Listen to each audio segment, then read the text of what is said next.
So the pastime relating to the appearance of Govardhan is related in Garg Samhita, and it's a conversation between Nanda Baba and his elder brother Upananda, and he points to Govardhan and he says that this is such a wonderful creation. Can you tell me a little bit more about it? So then Upananda quotes the conversation between Yudhishthira Maharaj and Bhishma Dev, where Yudhishthira Maharaj had asked the same question to Bhishma Dev, and Bhishma Dev had given the details of the appearance of Govardhan. So once in the spiritual world, in Golok Dham, Srimati Radharani, she saw that Krishna was smiling very beautifully. So Radharani, knowing Krishna, asked him that what is the pastime that you're meditating on that is causing you to smile so charmingly? And Krishna says, well, it's almost Dwapar Yuga, so it's time for both of us to do our Bhaumya Leela. So Krishna has his eternal pastime, his Nitya Leelas, which is going on in the spiritual world, and once in a while he comes down and performs pastimes that is manifest to us, the Bhaumya Leela, and he does that for several reasons. He does that to leave back memories for us. So Krishna's pastime happened 5,000 years ago. Lord Ram's pastime happened millions of years ago, and we still relish them. And every time we hear about them, our attraction to Krishna increases. And he also leaves several valuable lessons in his pastimes. So it's a way, what is it called? Edutainment. So education through the media of entertainment. It is difficult to make people sit down and say, dry philosophy is difficult. After sometimes people get tired of dry philosophy, but if it is embedded in wonderful relishable pastimes, then it's easier for devotees to also absorb the philosophy. And he also does the pastimes to be able to associate with his devotees.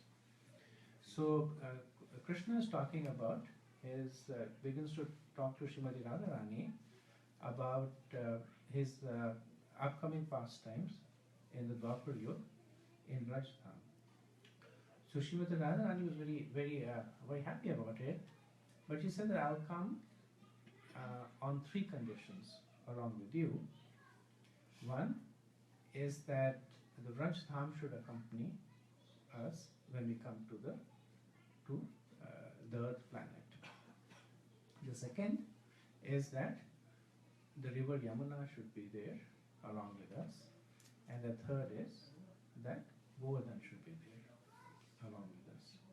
And the reasons are pretty obvious, because Srimati Radharani, as the highest pure devotee of Krishna, is always looking to make sure that Krishna's pastimes are perfectly performed. And Krishna's pastimes are very much centered around these three things. In Vraj-dham, there are all the arrangements for Krishna to enjoy with the Gopas, the Gopis, with his parents. With Govardhan, he performs so many wonderful pastimes, one of which will be taught in today. In Yamuna, he would enter after the Rasa Leela, and on the banks of the river Yamuna, he would play with his friends. So Krishna, of course, happily agreed to it. So on earth, there was this great mountain called Dronachal. And Dronachal was a great devotee of Lord Vishnu.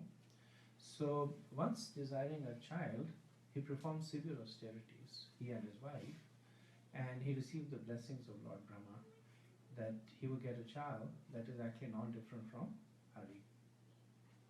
So in due course of time, Govardhan was born to Dronachal and his wife, and at the time that he was born, everybody in the universe understood that a great personality had appeared. So great rishis, great mountains from different parts of the universe came and circumambulated Govardhan, and they unanimously declared Govardhan as the king of mountains.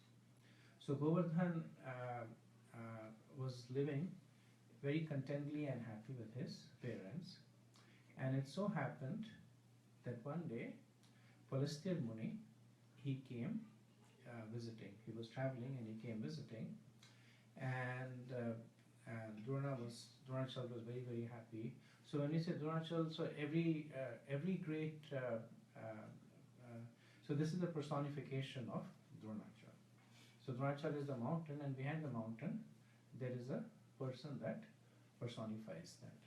So Dronachal and his wife, they served Pulasthya Rishi very nicely, and when he was leaving, as is customary, they asked him if there is anything that they could give in charity. So Pulasthya Rishi said that I'm going to Kashi to perform austerities over there. Now Kashi is a very pious place. A lot of saints congregate there. But he said the only problem is that it's completely flat over there. So Govardhan looks very, very charming and attractive, and Pulasthya Rishi, he glorifies Govardhan, the trees, the groves, the waterfalls, and he says that if you give me your permission, I would like to take Govardhan along with me so that I can use it as a place to perform my austerities. So Dronachal was heartbroken. This was his son that he was very attracted to, but he did not want to offend a great rishi. So he said, "But how will you take?" So Dronachal at the time, Govardhan at the time, was 2 yojans tall. So a yojan is 8 miles. So at the time Govardhan was 16 miles tall. He said that this is a huge mountain. How will you take? And Pulasthya said, "Don't worry about that. I'll manage. And all I need is your permission." So Dronachal and his wife, they were very much agitated, and Govardhan, understanding what was going on, he requested his parents to give permission, and he asked Pulasthya Rishi. So he turned to Pulasthya Rishi and said that I'll be more than happy to come along with you, but on one condition, that if you put me down anywhere, then I will stay there. After that, I will not move. And Pulasthya said, "Okay, no problem." So he was a great mystic. Pulasthya Rishi is one of the 10 sons of Brahma. He is one of the 10 Manas Putras of Brahma, very powerful mystic. He said, "Okay, no problem." So he lifted Govardhan on his hand and he started going towards Kashi. And as it so happened that he went through Rajdhan, and when he reached Rajdhan,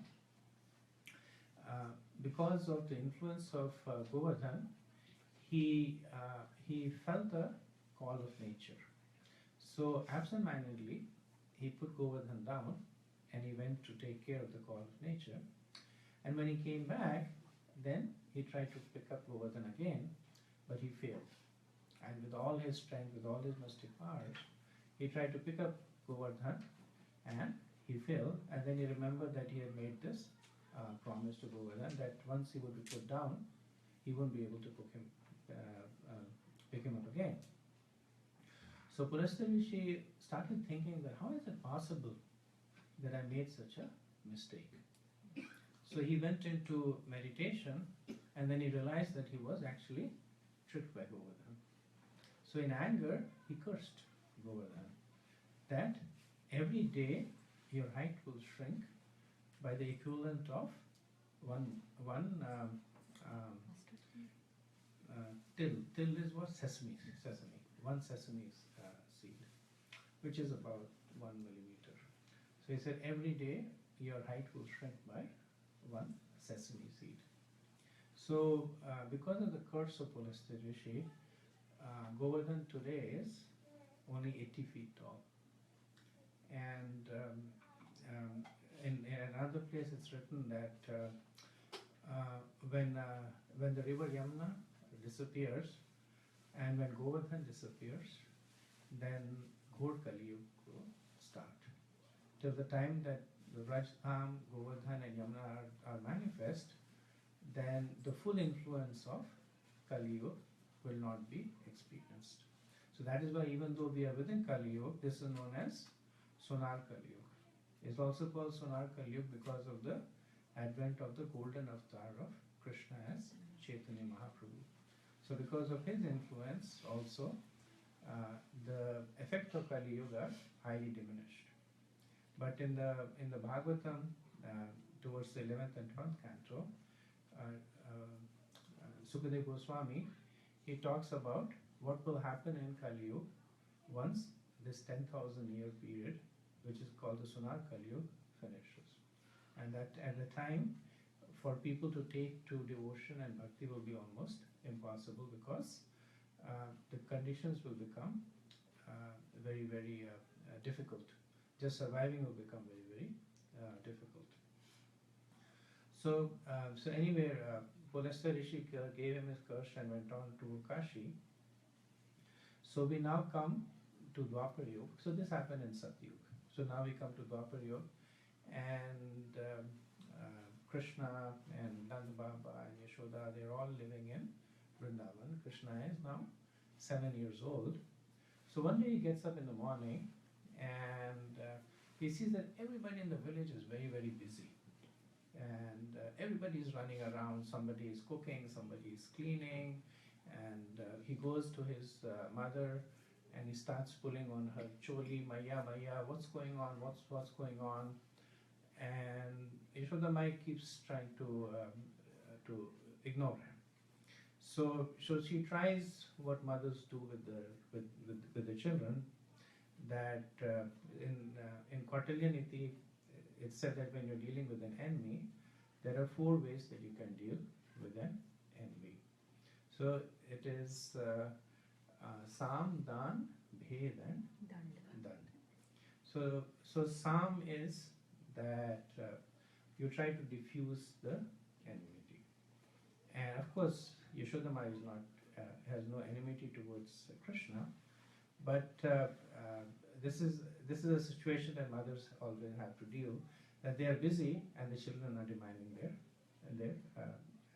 attention. So Yashodama first said, it's nothing, don't worry about it. Just go and play. And then Krishna says, no, tell me what's going on.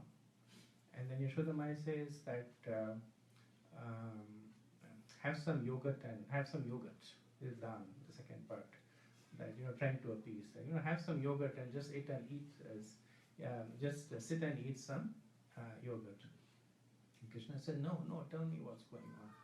So she tries Bhed, which is trying to divide the attention of the enemy.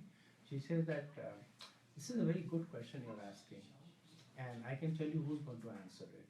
Nand Baba. Go to Nand Baba. So she doesn't reach the Dand stage.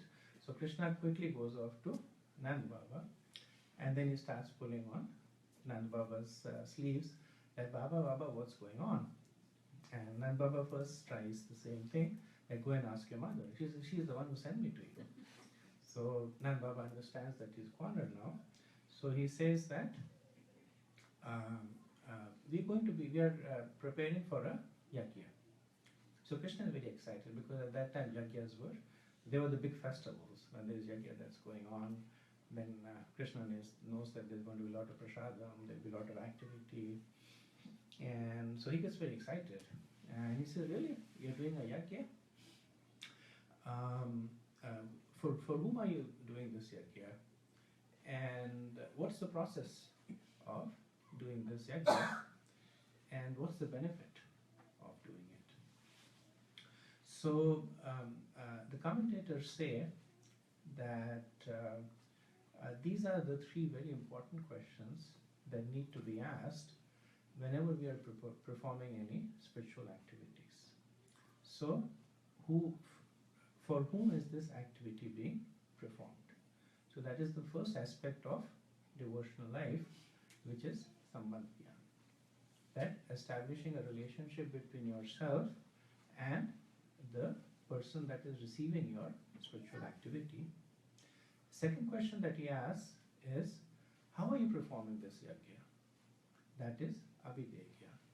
Then what is the process by which you're going to be establishing this relationship that is defined in sambandhya? The third question that he asks is, what is the benefit of it? That is prayojan. That you understand for whom are you performing it, you understand how you are going to perform it. Now, what is the benefit of doing?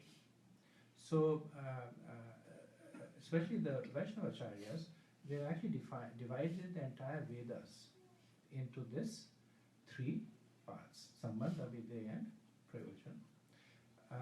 Most of the Vedas talk about Abhideya. That what is the process?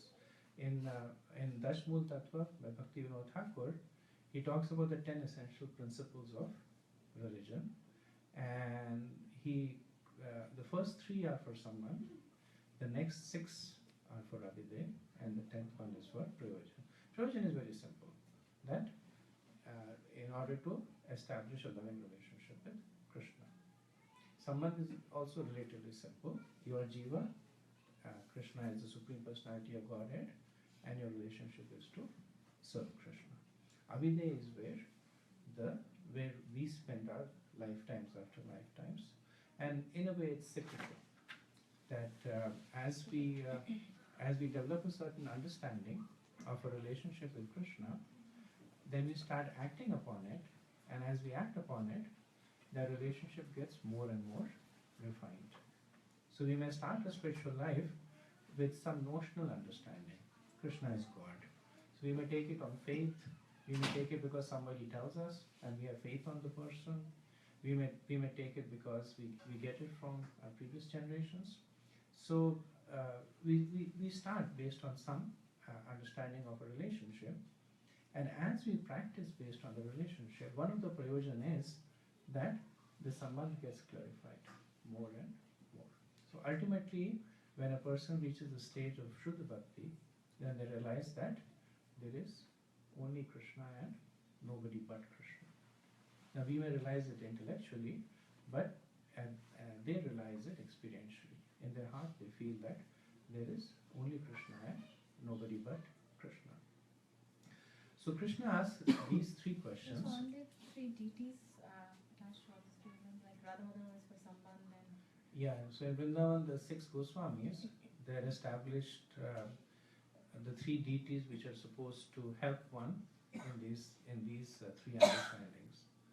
So Radha Madan Mohan is the presiding deity for Sambandha, and Radha Govinda Dev, they are the presiding deity for Abhideya, and Radha Gopinath, they are the presiding deity for Prayojan.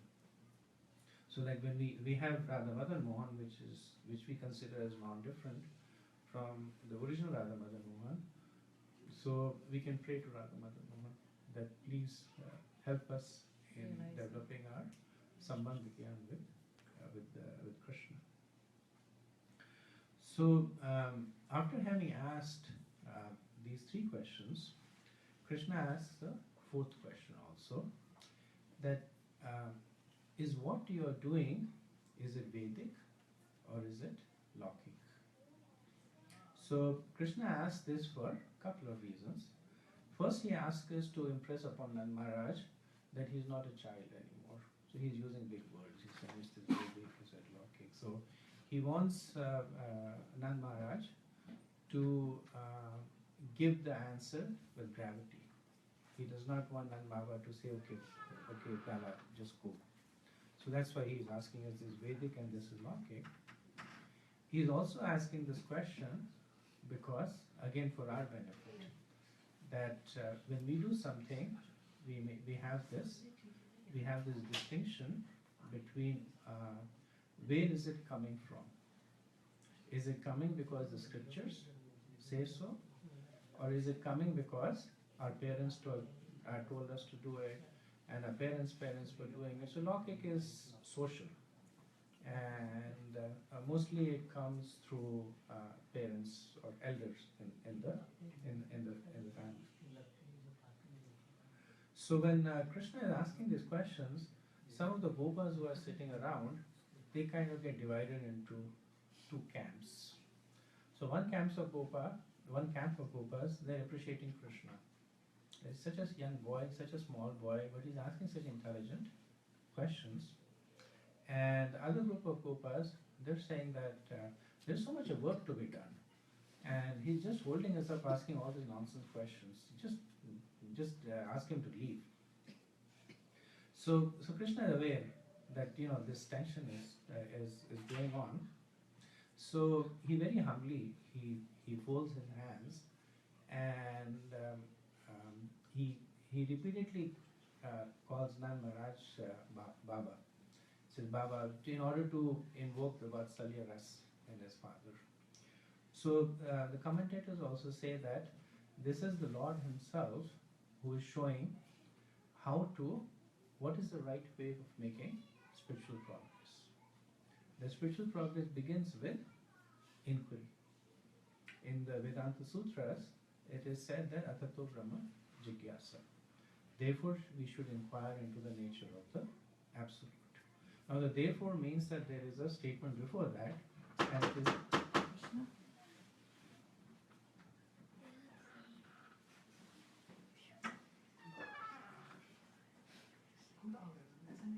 Sorry about it. That's okay. so.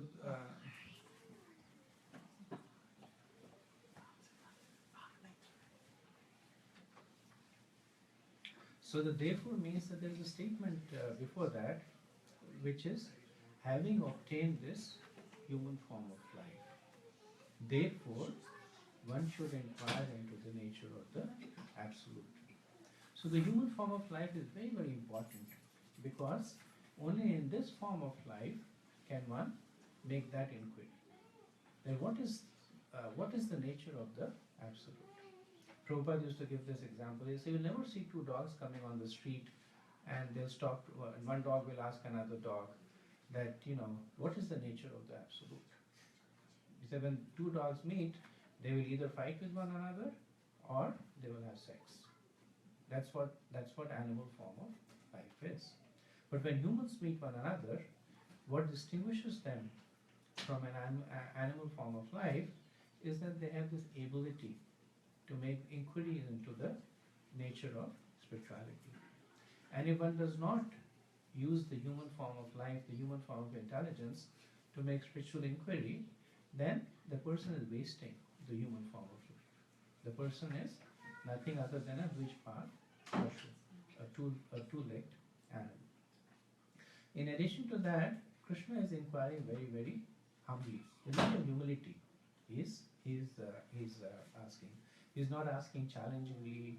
He's not asking derisively. He's not asking mockingly. But he's asking in a very, very sincere mode. So, like in the Bhagavad Gita, Krishna says, Tadvidi Pranipatena Pariprashnena Sevaya Updekshanti Te Gyani Gyanina Tattva Darshana. That how does one make spiritual progress? By Pariprashnena Sevaya. By inquiry in the mode of service. So what does inquiry in the mode of service mean? It means that when one inquires from somebody, the service comes in following the instructions that come as a result of the inquiry. Otherwise it is just mental speculation. Prabhupada used to have disciples who would come and ask him all kinds of questions, and many times Prabhupada would refuse to answer questions because he understood that there was no submission.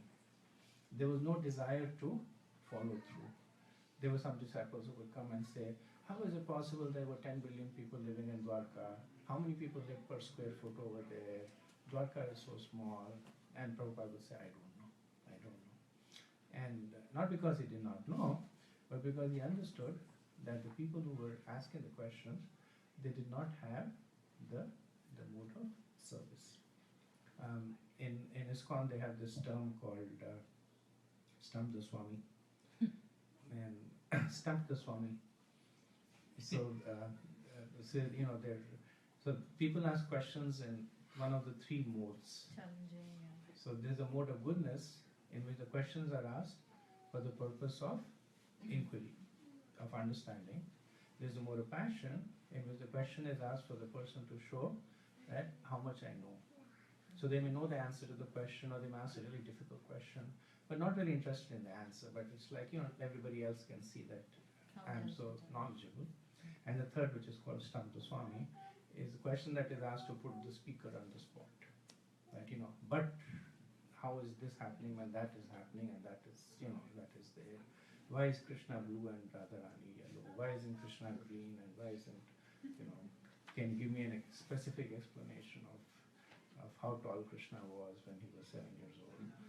So, they'll ask questions just to put the, to put the make the speaker uncomfortable, question the mode of ignorance. So the commentators say that Krishna is demonstrating this very basic fundamental basis of spirituality, which is inquiring humbly. And he's very cleverly also trying to distance the gopas who are, so there's nobody really against Krishna, but there are some gopas who were saying that, this boy, he's just making a nuisance of himself, and we have so much work to do, just ask him to go. So he's turning to the one person who is most affectionate to him, and is inciting that affection more and more, saying Pita and Baba. So Nand Maharaj, of course, he's party in the hands of Krishna, so he says, okay, I'll answer the questions.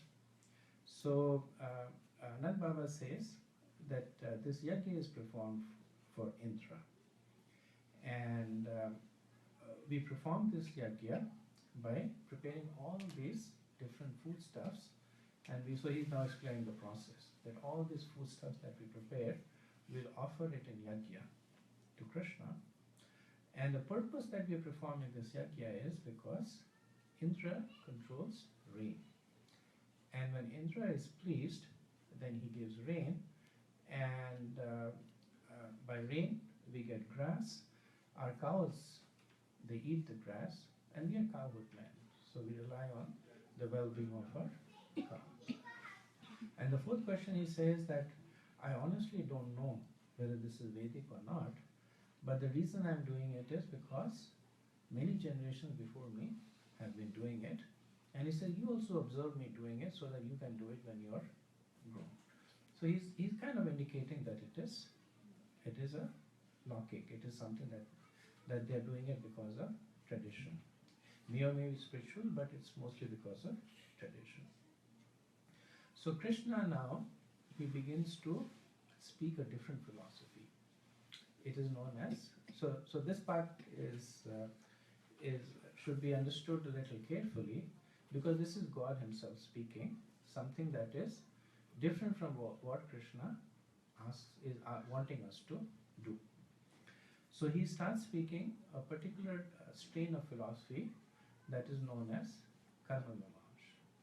So what Karma Mimamsha, so there are 6 darshans, or there are 6 philosophies that are offered in the Vedas that are essentially atheistic. Now they are appearing in the Vedas, so which means that they are authentic, and there is a purpose for which they are appearing in the Vedas. One of them is Karma Mimamsha. So the essence of Karma Mimamsha philosophy is that karma is supreme. There's not a space over here. So the essence of Karma Mimamsha philosophy is that karma is supreme. Everything is subservient to karma. So Karma Mimamsha does not, it's not atheistic in the sense that it does not deny the existence of God, but it considers God to be secondary to karma. So the proponents say that when one performs good activities, then one will reap the results of those good activities. If one performs sinful activities, one will suffer the results of those sinful activities. And that is how everybody will enjoy or suffer. So where is God in the picture over here? As you sow, so shall you reap. So they consider they do acknowledge that there is God, but they diminish the importance of God.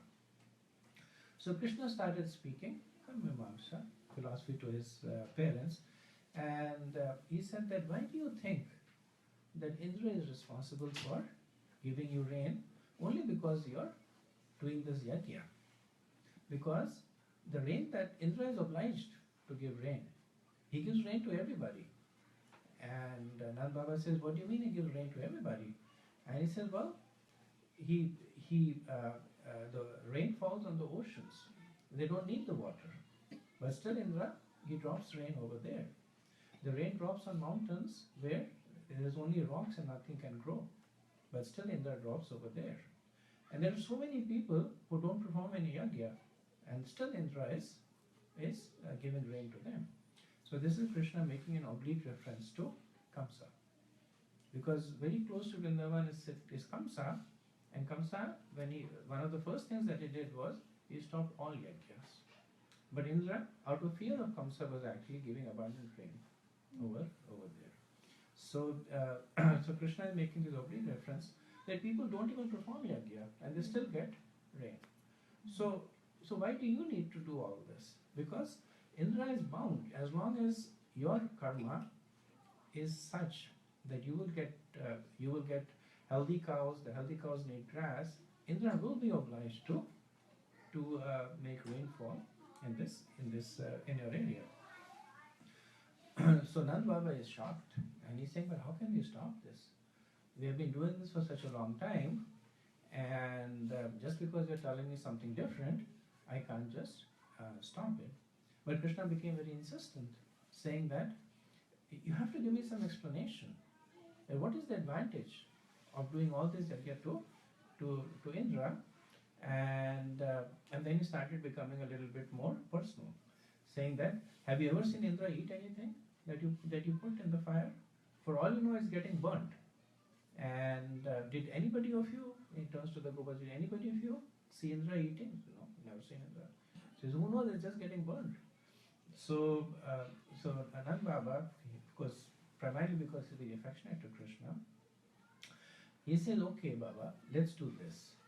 That we have almost completed all the arrangements for the yajna, so we will finish the yajna for Indra, and then after that, whatever you ask us to do, we'll do.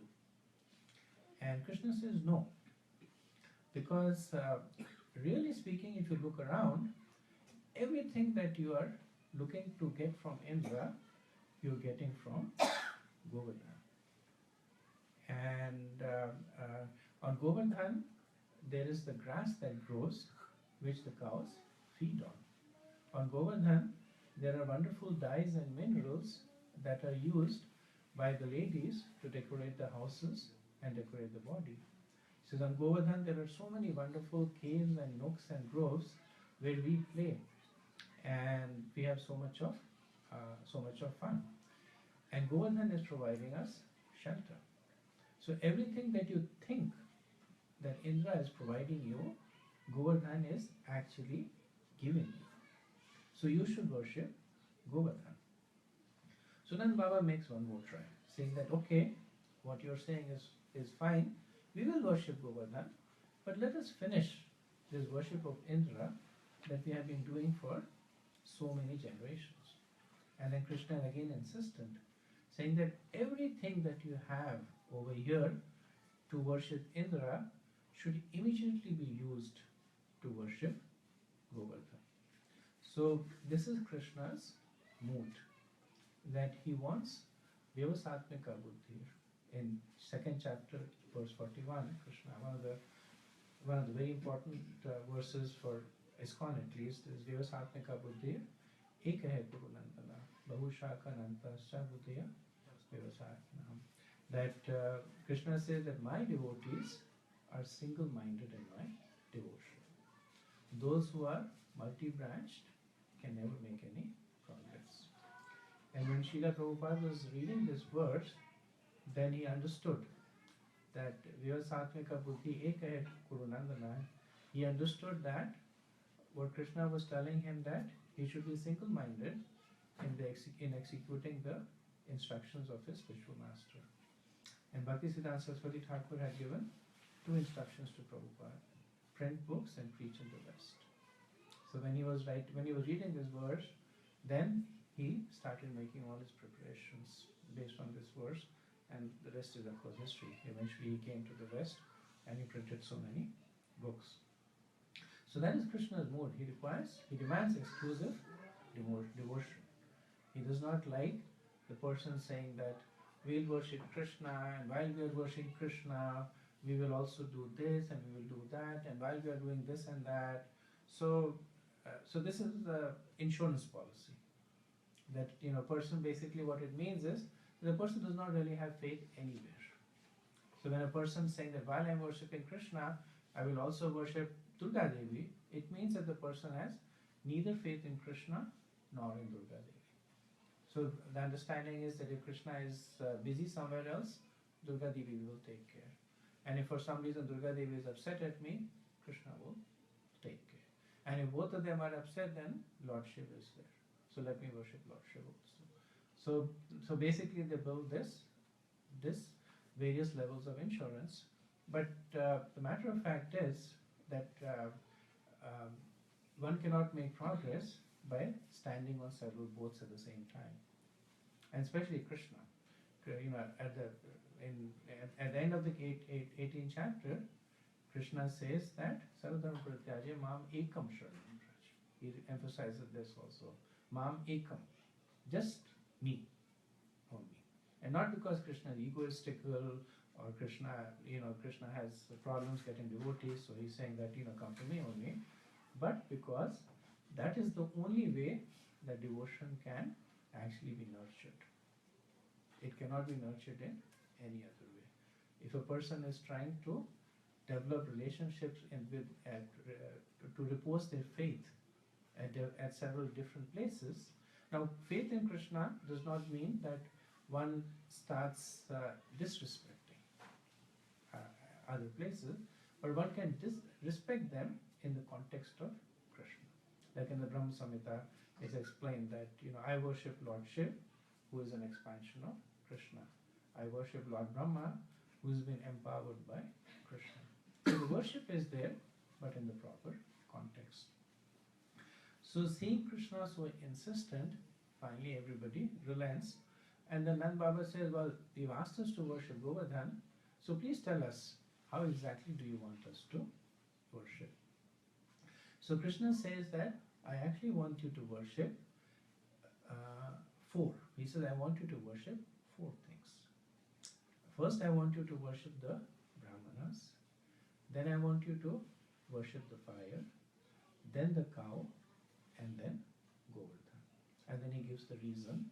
He says that from the Brahmans, we have access to the scriptures. So, the Brahmans are the representative of the Lord.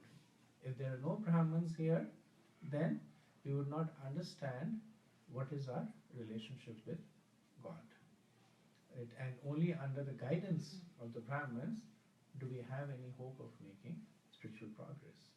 So we first worship the Brahmins. The fire is considered to be the mouth of Lord Vishnu.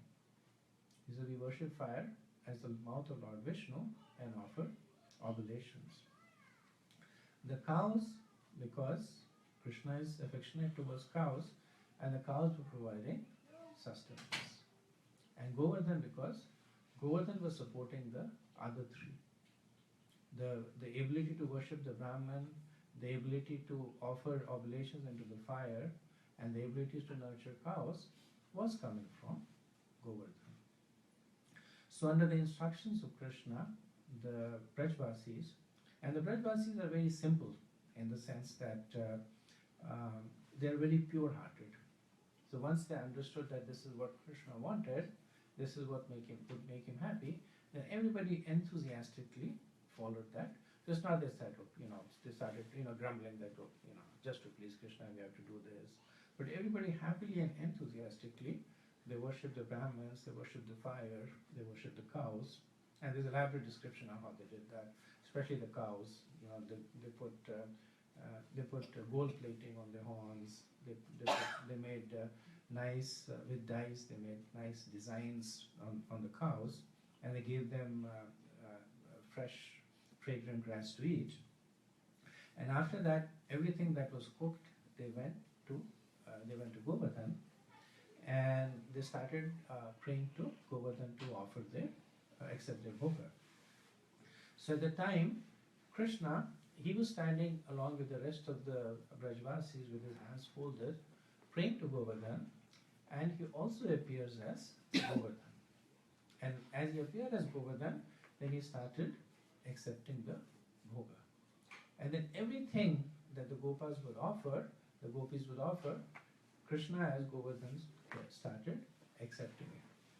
So he was eating so much that some of the younger boys started complaining that there's nothing going to be left for us. He has eaten all the laddus, all the gulab jamuns, everything is gone.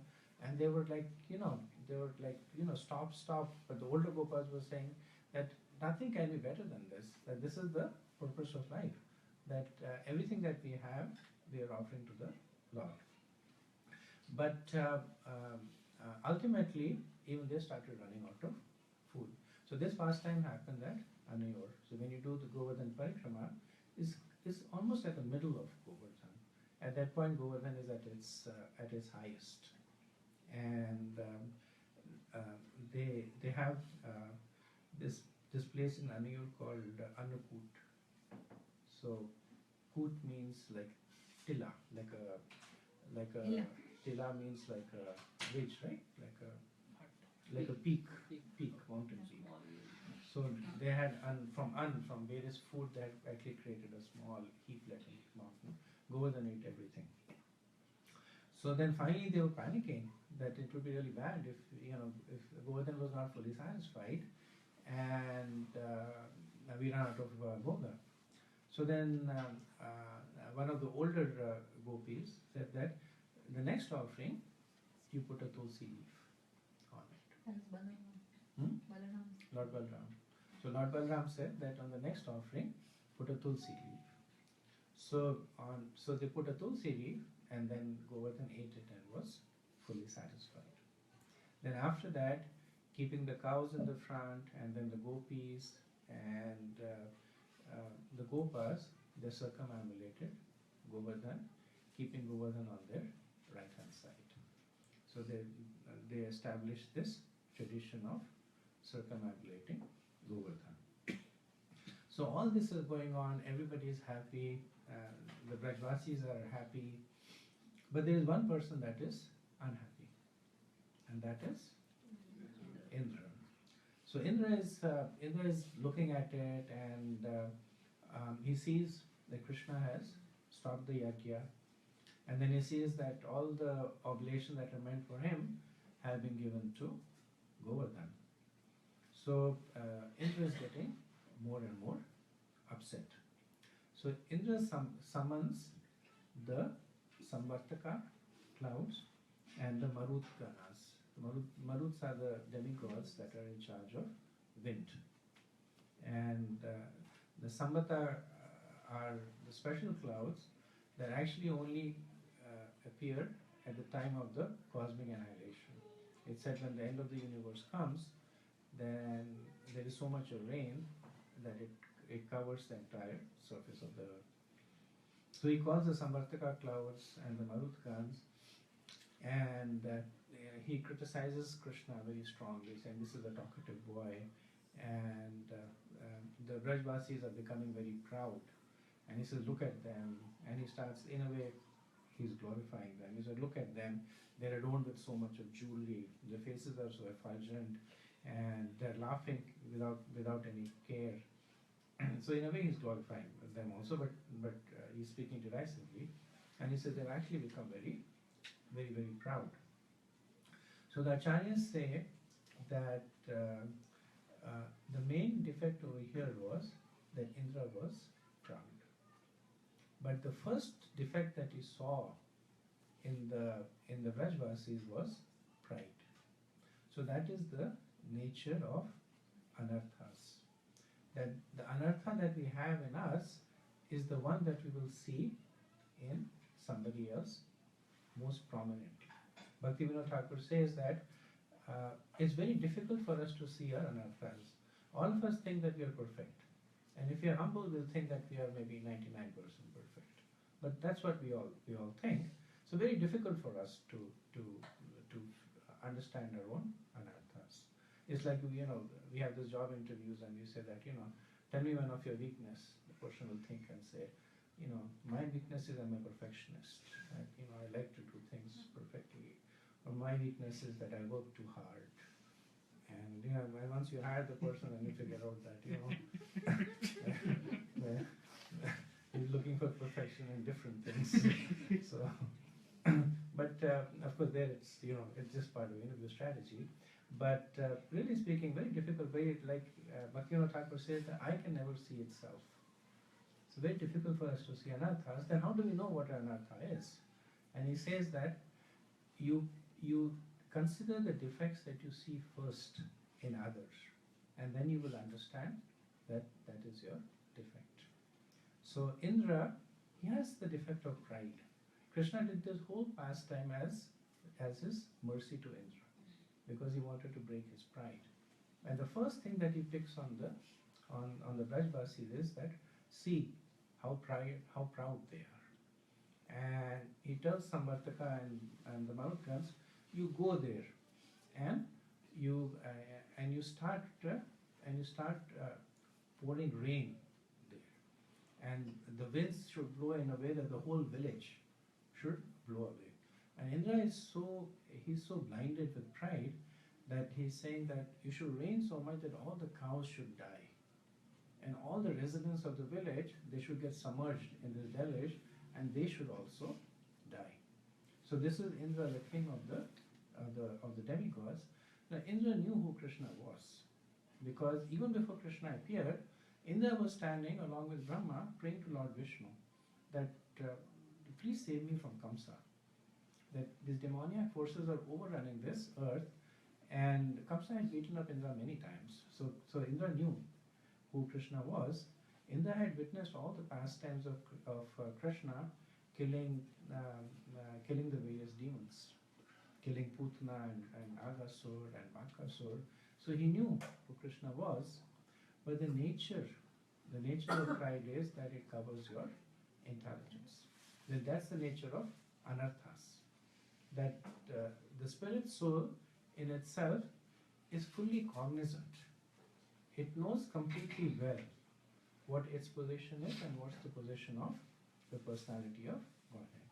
But the nature of anarthas, which is lust, anger, envy, greed, it's so strong that it completely covers this knowledge. So that was the position of Indra, that even though he very well knew who Krishna was, he was so angered by what he considered to be an insult to him, that he completely forgot that this is actually my worshipable Lord.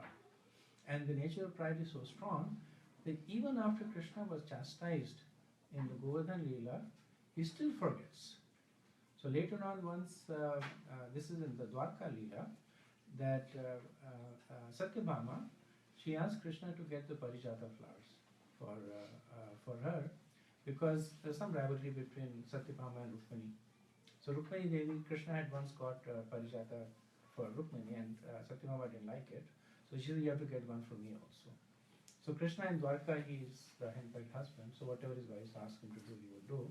So he goes to Swargalok and he's taking the Parijata. And then Indra comes out and says, what are you doing? I said, well, my wife wants it. So Sachi says, no, you can't ask him. You can't take, you stop Krishna. So what would poor Indra do? His wife is after him, so he fights with Krishna again. And of course, Krishna beats him again and gets the Parijata. And but that's the nature of pride, that even though you get reminded over and over again, pride will overcome you, can cover it completely.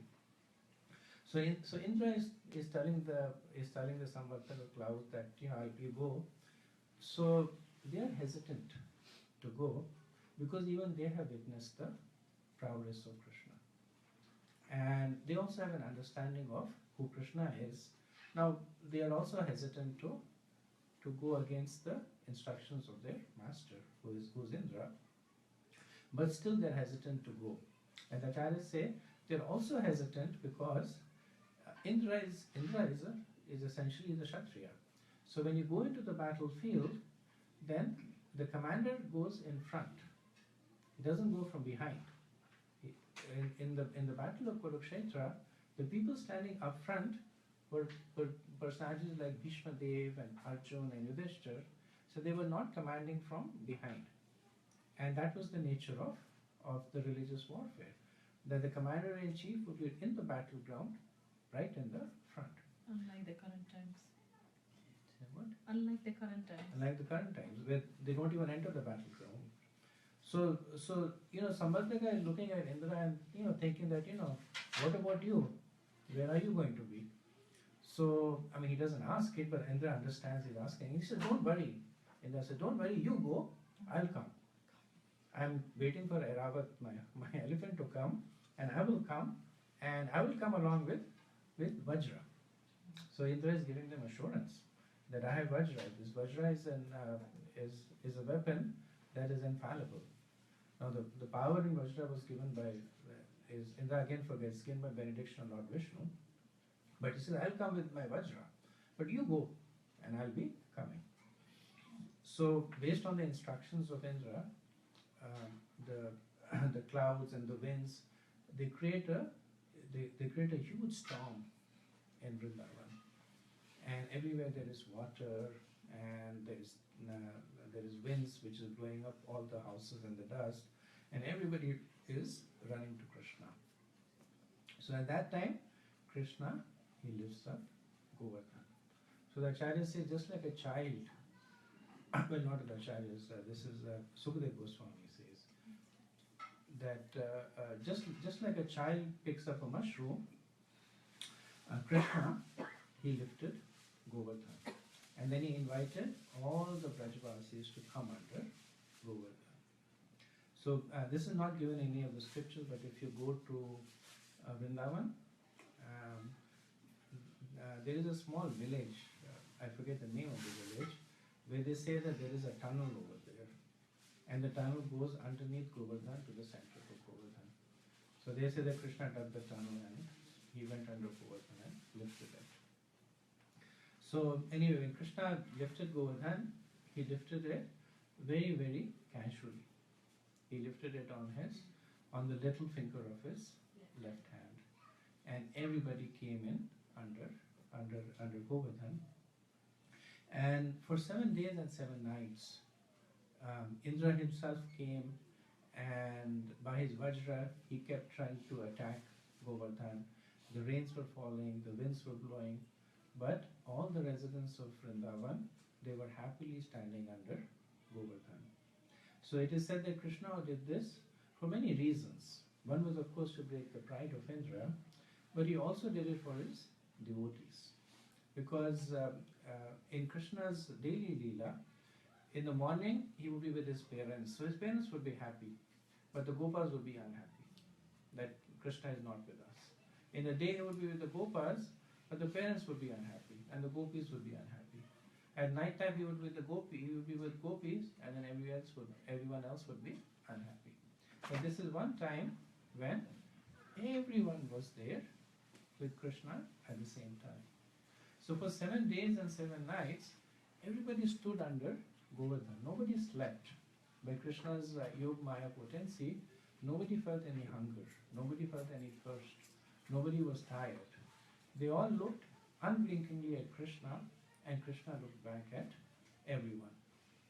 And of course, while Krishna was lifting Govardhan, the many wonderful pastimes also that are very, very nuanced in the subtlety of the relationship. That the Gopas at some point said that Krishna actually is not lifting Govardhan, so we are lifting it. So they put up their sticks. That we are actually lifting Govardhan. So Krishna then he lowered Govardhan a little bit, and then all the sticks started coming down, and the Gopas went back. Another time, Krishna was lifting Govardhan, and then he caught the glance of Srimati Radharani. And when he caught the glance of Radharani, he became very bashful, and then the Govardhan started it started shivering. And then Krishna again turned back his attention to Govardhan. His belt loosened and the flute fell. Yeah. Yeah. So after 7 days and 7 nights, Indra understood that he had made a mistake. He always knew that he had made a mistake, but now he fully realized the gravity of the mistake that he made. So he called back the clouds, he called back the rivers, the winds, and the acharyas say that while Indra was pouring rain on Govardhan, then Anant Shesh was was standing over Govardhan, protecting, and Krishna's Sudarshan Chakra was running all around Govardhan, drying up all the water that was there. So it wasn't that, it is said that despite Indra's all the efforts, it's not that after the Govardhan Leela was over, and the whole the whole Vrindavan village was washed away. The Vrindavan village was left unscathed. It was completely as it is because of the Krishna's Sudarshan Chakra and Anant Shesh. So then Krishna, so when Indra stopped the rain, nobody even noticed it, which is the ultimate insult to Indra. So Indra is, with all his force, he's attacking Vrindavan, and nobody even notices it, that he has stopped attacking it. And then ultimately Krishna says that, look, there's no rain falling, you should move out so that I can put the mountain down. So very reluctantly, all the Brajbasis, they moved out of, so they did not look upon this as any hardship or suffering. For them it was the perfection of their existence, that they were associating uninterruptedly with the Krishna for such a long time. So when everybody moved out reluctantly, then Krishna put down Govardhan. And now Indra is very worried that I have done a huge offense. So and Indra is of course extremely intelligent. So he's figuring out what is the best way for me to get forgiveness from Krishna. So he knows that Krishna is very favorable to cows. So he goes and begs Surabhi. So Surabhi is the mother of all the cows. She is also Aditi's sister. So Aditi is Indra's mother, so she is Indra's aunt. So he goes and begs Surabhi, I made a big mistake, and if you can, on my behalf, come with me and mediate on my behalf to Krishna. So Surabhi along with Indra, they come down to Vrindavan, and then Indra invites Krishna to a secluded place. So the acharyas say that this is the effect of pride, that it never actually leaves you. The reason Indra invited Krishna to a secluded place, because he did not want the others to see him kneeling in front of Krishna. He did not want others to see that he is begging forgiveness of Krishna. But he comes with the good wishes of Surabhi. So Surabhi actually, she does abhishek. She produces milk, and Krishna's elephant Airavat, with his tusk, he bathes Krishna with milk, and that kund is also there next to Vrindavan. It's called Surabhi Kund. And then Krishna, Indra takes Krishna to another place, and there he really begs him for his forgiveness. And the tears from Indra, they form another kund. It's called Govind Kund. And Krishna at that point, he also gives, Indra at that point, he gives Krishna the name Govinda, as one who is giving pleasure to the cows. So Krishna he's not really upset at Indra. He says, he mildly chastises him, saying that you're my devotee, so I'll always be affectionate to you, but I cannot stand pride in my devotee. That it's very difficult to take to devotion with pride. And this pastime was enacted to show you the real position that you are that you're in, which Indra, of course, readily accepts. And Krishna ends the conversation by saying that may there be, he says something to the effect that all good wishes to you. And the Acharya said that that is the nature of Krishna. That a few minutes ago, Indra was trying to kill Krishna. And he was trying to kill Krishna's friends. But when Indra begged for forgiveness, Krishna, he did not take even a moment to forgive Indra. And he said, may you have all good fortune. One of the reasons, of course, the Acharya said that Krishna was so quick to. So Krishna, later on there is the Brahma Vimohan Leela, in which Lord Brahma, he kidnaps Krishna's cows and cowherd boys, and he puts them in a cave.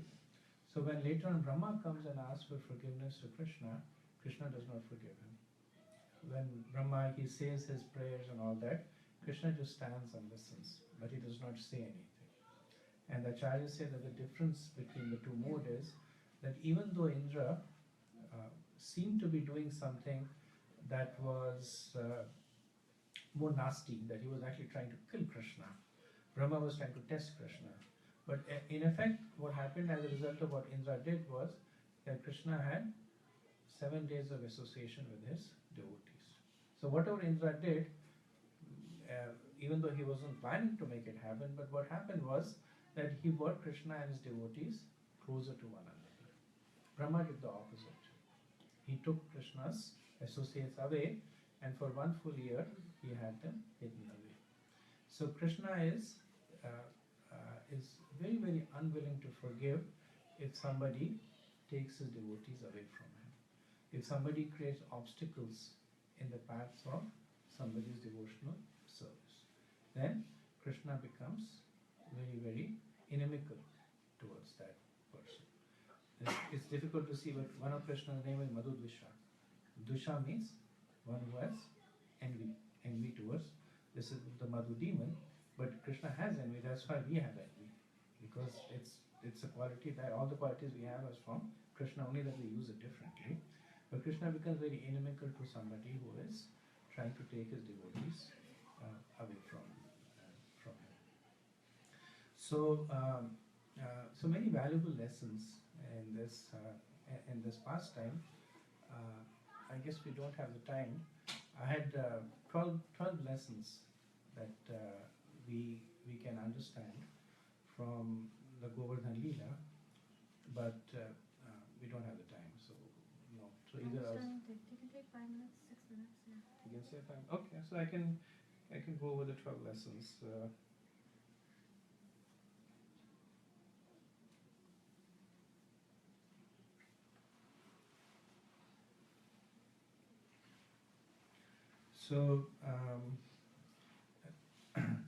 So Krishna cannot stand pride in his devotees. Krishna demands exclusive attention. Krishna can be easily approached through his devotees. Krishna is satisfied by Tulsi Devi. Krishna discourages worship for material desires. Krishna can do anything. Krishna is quick to protect his devotees completely. Krishna is quick to forgive.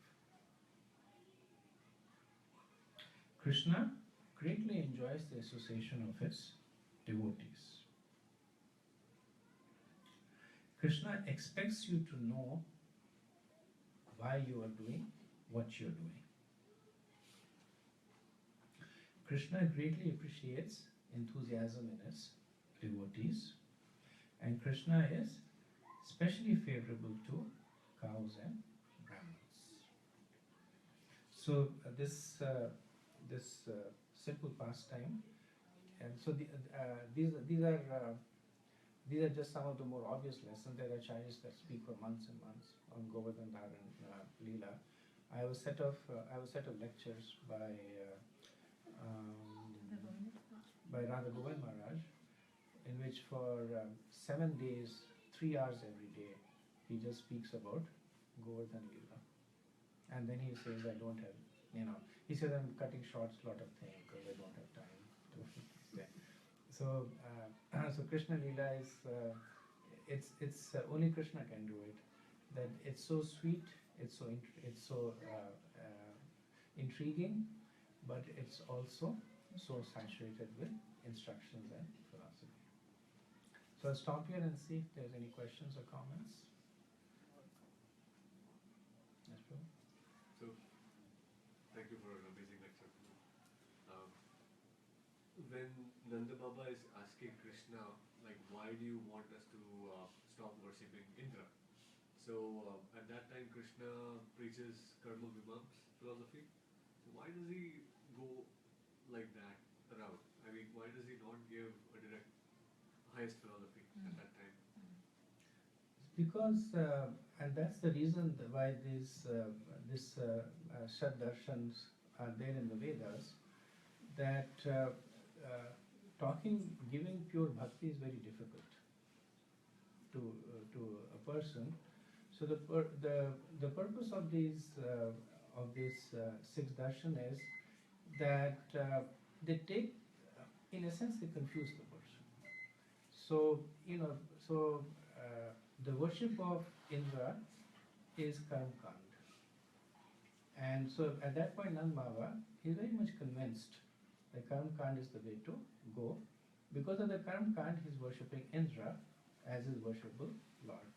When Krishna introduces Karma Mimamsa, then he's actually, what he's doing is that he's causing Nand Baba's faith in Indra to flicker, which then gives him an opportunity to take him towards Shuddha Bhakti.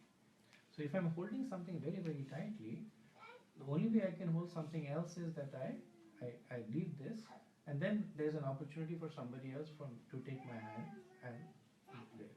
So if you look at each of these six darshan, they are there for people who have a certain mentality. There are some people who are very much into siddhis, and there's a nyaya for that, and to them, Ashtanga Yoga is preached. It's not Shuddha Bhakti, but saying you want siddhis, there's a better way to get siddhis. Perform this Ashtanga Yoga. For people who are very much into karma, there's Karma Yoga. Then you do your activities, but you can do it in a way that connects it to Krishna. So that's why sometimes people say that why do Vedas have things that even deny that they're atheistic? That they deny what the Vedas essentially want you to follow. That is because there are some people who are going in the opposite direction, and to telling them to just do a 180 is very difficult. So you basically tell them to do a 90 degrees, and then after that they're closer to being taken to Shuddha Bhakti. Is that okay? A follow-up question on that, Prabhu. From this lecture, Karma Kanda and Karma Mimamsa both look equivalent. I could not find the difference between those two, because what you do. So Karma Kand and Karma Mimamsa are actually very, very similar. The only thing is that in Karma Mimamsa, it tends to be more atheistic. They deny the existence of almost everybody as an object of veneration. Karma Mimamsa is simply that you do your karma and then you enjoy or suffer the results of it. In Karma Kand, there is actually the introduction of demigods. Like Indra is, you worship Indra, and Indra will give you the results of the activity. So there is some sense of surrender. Surya Dev, Indra Dev, Vayu Dev, etc. There is a person who is sanctioning it. Both of them are to some extent correct and to some extent incorrect, right? Because yes, Indra is giving you the results of your karma, but then who is empowering Indra to give that results? So that understanding is there in Karma Yoga. Yeah? Anything else? I have a question. Prabhu, in every pastime of the Lord,